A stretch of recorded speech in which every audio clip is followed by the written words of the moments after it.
ubwo bari kuba banamurabuye ko ikiganiro cyabaye intense, ari ukuntu abantu muri kuganira bigahinduka intense, bikaba intense cyane ku buryo nyine umuntu wese ari kubibona. None nyine atangira no kuvuga ibintu bidahwitse, birangira nanjye mubaze, ubwo baramwihorera. Ubwo rero byarangiye, ikiganiro kirangiye nzose mba nkubitanye na ba dash hanze, agese man bira what was that, ndavuga ahubwo mumbwire bira nibiki abanyamakuru banyu babaye iki. Ubwo ahita haza, niba ari umuyecara wawe, niba ari umukisimu mwibuka ukuntu bamwita, barambwiye ngo tugende tuvugane, arambwira wanyandikira ka email kavuga kuri bino bintu gatoya. Ndamubwira ni mpita ngatapinga kuri telefone bisanzwe, nyine arambwira ati request ko tugisiba kira kiganiro, nta kibazo. Ubwo byakurikiyeho nyuma yaho nyine, ubwo umujera Rose ageze mu bajene banje, kubera ko yakunda kujya gukora muri za high vibes na ba Elvis Beat, abajene dukorana. Hagati kirara ati mwamwanyweye ibiki, baramubaza ati wowe ujya kumenyera abantu bose, urumva nyine agira akaboro, niba kubera akunda guhura n'abandi bantu bari b'indiscipline, ukuntu bavuga ibiboro byose babibone, nyine ibiboro byo kubagana abantu baba barimo hano ku mihanda. Rero ntago azi gutandukanya abantu no kumenya ngo uyu muntu urumva ugiye gukoresha ubundi kiganiro umuntu wakaba umenya ngo uyu ninde, niba ugiye gukoresha ikiganiro kabano you should know uburyo bwo kumuganiriza no kumenya uburyo ukeneye kuganira nawe. Umunyamakuru uri professionnel, kabano ninde, ubusanzwe akora ibintu bimeze gute, audience ikeneye ibiki kuri we. We rero arabivanga vanga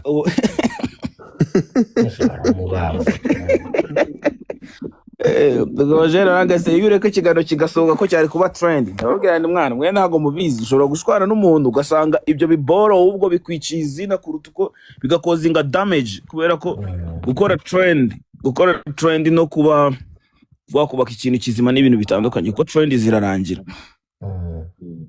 Nuko trend nka biboro ngo wavuganye n'umuntu nabi ngo mwatukanye. It's so weird. So weird. Njabura hano abaza ubwenge bicecekeye. Ibisubizo wamuhaye Nyagasani.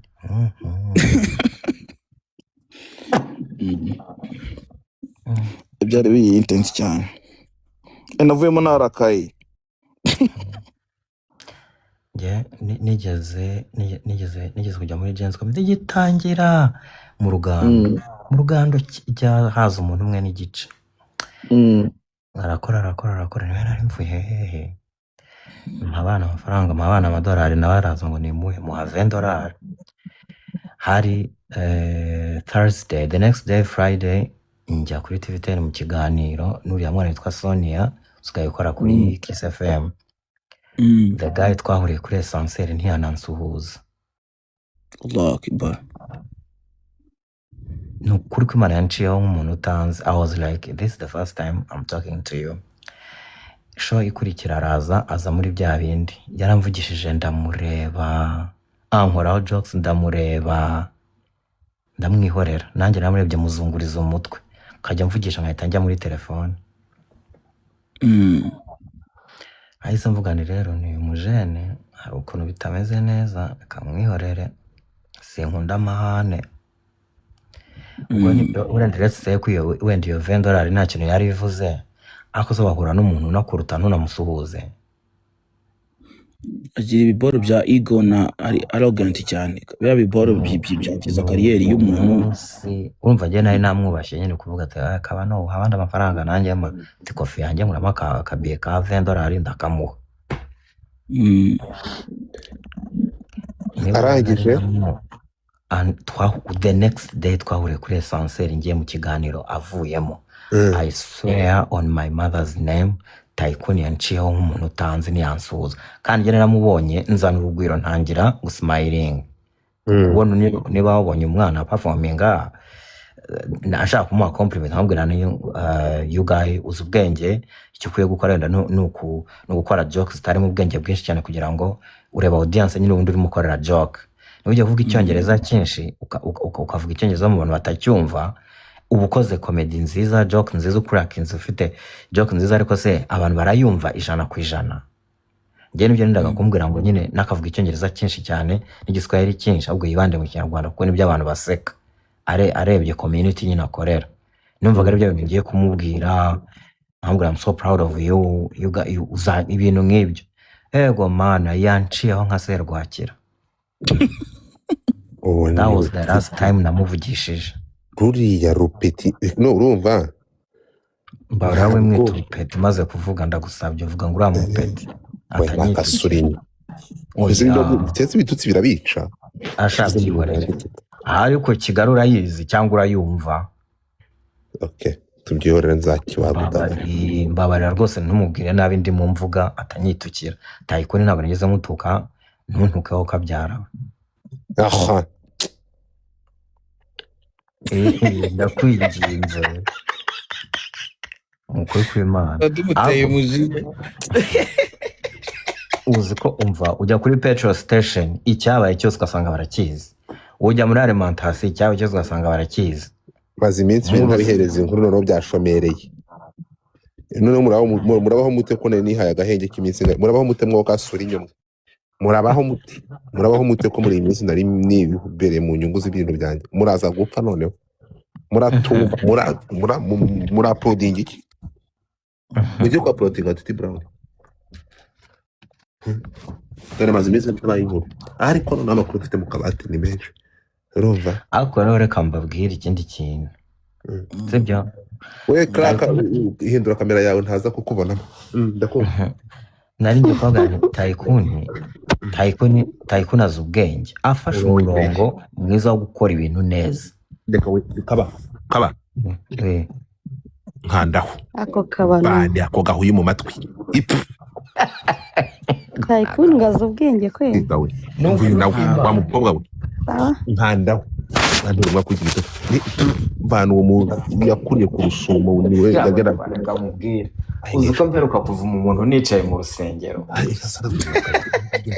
weno nkandaho mbana mabwo nkandaho mwana Kandisha yari umubwiriza. Umuntu yavuze ibintu bipfuye ndabani uri mu bicyo wakihonewe. kusikigawe ndebere ugiye kubigira ikiganiro mvuga kuri kibazo muri hejuru wawe ufite umugongo utamuye dore uwo mwana yamwikona n'akantu yavale mu imbere Ego manu utamuye. Auzi ikintu gitamuye. umugongo utamuye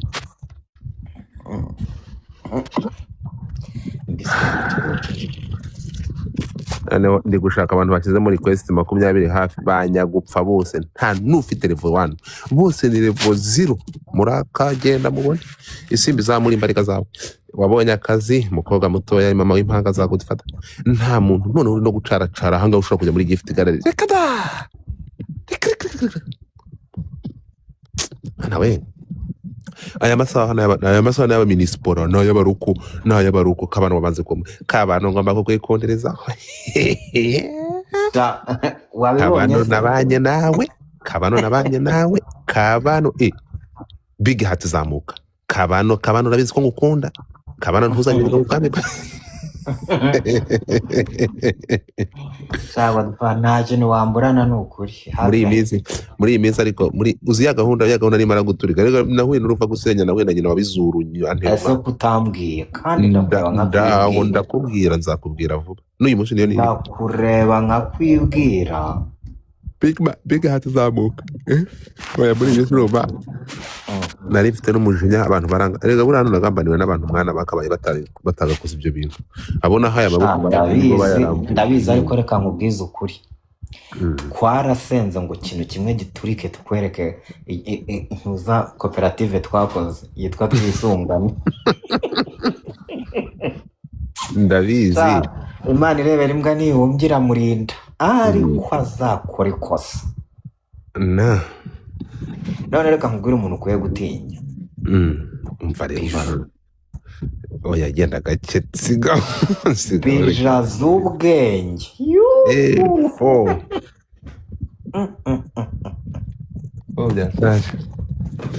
so bisaba kugira ariko nyine urumva ikintu kimwe ugomba kumenya uravuze bisaba umutima ukomeye nta mutima ukomeye nta byatanje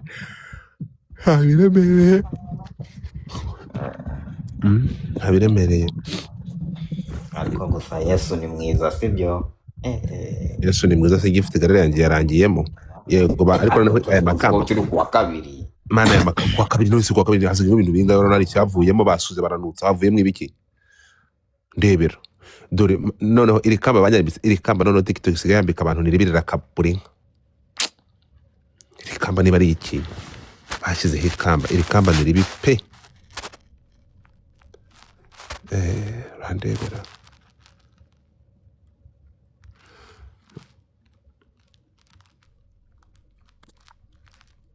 kampani rwa June 10 gutyi rizanamaraho n'iminsi iri ngiri kumanza atari gusa hasigayeho utuboro tune utu tuboro tune turakurwamo nande mu nzamure kazamurwa inyongero uzamurwa imbere y'umucamanza gifite level 0 biravamo haracyari ibintu byinshi mwana ubundi ku muzuko kwa kabiri byaga byashizemo erega bijye ko ariko ndi kugaruka mugani zahinduye imirishyo nibwo ndi kugaruka urimo kumva ariko n'ubundi ntabwo ndagaruka naze ko yaba havuyemo utuntu tubiri cyangwa adasa nkavugana Imana noneho wakoze ibikomeye no ngomba kugira kaba ubundi hari ukuntu utegura ubundi gifite garero yitegura ku buryo kuwa mbere igomba kurangiramo urimo kumva kuwa mbere gifite garero igomba kurangiramo urimo kumva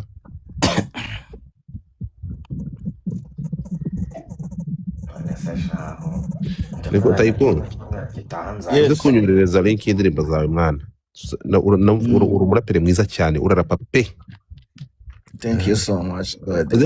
uze kuzeba I will text you kabisa. Space ndi gutegurira Titi Brown ndashaka kuza ukoresha Twitter ndashaka kwitegura nzaba ndi kumwe n'abajene benshi bo muri music zabuhari. Thank you so much kabisa. No miss kabisa ntuzabure. Merci beaucoup kabisa.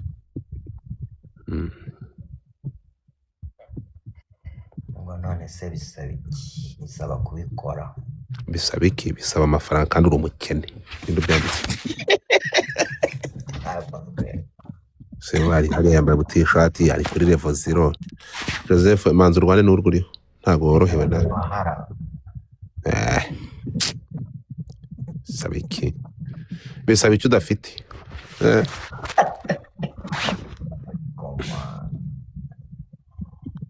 Ese waruzi ko ufatara n'umwana wayo ufate TikTok universe nangahe madolari 1,000